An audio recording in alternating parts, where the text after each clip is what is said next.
السلام علیکم ورحمۃ اللہ وبرکاتہ صلی اللہ علیہ وآلہ وسلم اللہم صلی علی سیدنا محمد وعلی آل سیدنا محمد مبارک وسلم علیہ۔ سنت رسول صلی اللہ علیہ وسلم کی بڑی برکتیں ہیں الحمدللہ،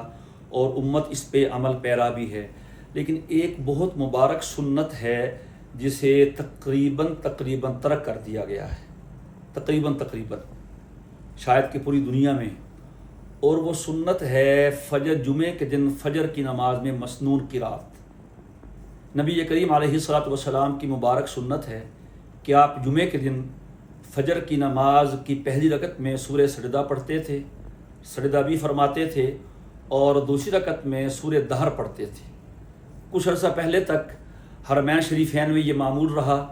اور ابھی بھی کبھی کبھی جمعے میں اس کی تلاوت کرتے ہیں۔ حج کے سفر میں مینا میں جمعے کا دن تھا، تو ہمارے حضرات نے کہا کہ الحمدللہ ہمارے ہاں معمول ہے، تو آپ فجر کی نماز میں یہ صورتیں پڑھیں۔ گو تھوڑا سا وقت لگ گیا، تو الحمدللہ بہت کیف حاصل ہوا، اور یہ واقعہ بھی سنا کہ ایک مرتبہ شیخ الاسلام حضرت مولانا حسین احمد مدنی رحمہ اللہ تعالیٰ نے کہیں کسی غیر جگہ پہ معمول سے ہٹ کے فجر کی نماز پڑھی، تو ان صاحب نے یہ مسنون قرات نہیں کی، دوسری قرات کر دی۔ تو حضرت نے نماز کے بعد فرمایا، ارے میاں، تم نے تو ہمارے پورے ہفتے کا مزہ خراب کر دیا۔ تو یہ 3 رکوع چھوٹے چھوٹے سورہ سجدہ کے ہیں، 2 رکوع سورہ دہر کے ہیں، تو اگر ائمہ مساجد ہمارے علماء کرام، ہمارے محترم قابل احترام ہمارے فضلاء کرام ائمہ مساجد خطبہ جو فجر کی جماعت کی امامت کرواتے ہیں، اگر اپنے لوگوں کو اس پہ قائل کریں، فضائل سنائیں، تھوڑا قرات تیز کر لیں، حضر میں پڑھ لیں جس طرح تراویح میں پڑھتے ہیں، تو یہ معمول بنا لیں کہ جمعے کے دن فجر میں سورہ سجدہ اور سورہ دہر کی تلاوت کرنی ہے، تو ایک گویا کہ مردہ سنت زندہ ہوگی، اور اس کا کتنا ثواب ملے گا۔ اگر مشکل ہو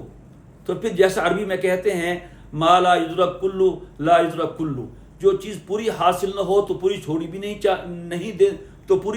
دینی چاہیے۔ پھر یوں کر لیا جائے کہ ایک جمعے میں سورہ سجدہ کی تلاوت کر لیں، اگلے میں سورہ دہر کی کر لیں، ایسے ہی کر لیں، چلیں کچھ تو ہوگا۔ تو میں درخواست کروں گا اپنے سب بھائیوں سے، ائمہ حضرات سے، کہ وہ اس مردہ سنت کو زندہ کریں اور اپنے ہاں اس کی دعوت دیں، نمازیوں کو درس میں بتائیں کہ یہ آپ کا معمول تھا اور اس کی برکات ہیں۔ ہمارے حضرات میں خانقاہوں میں اس کا معمول رہا ہے، لیکن عام جگہوں پر، اور اب تو چیدہ خانقاہیں ہیں جہاں یہ معمول باقی ہے، وہاں پر بھی ختم ہوتا جا رہا ہے۔ تو یہ ایک دل کی خواہش ہے،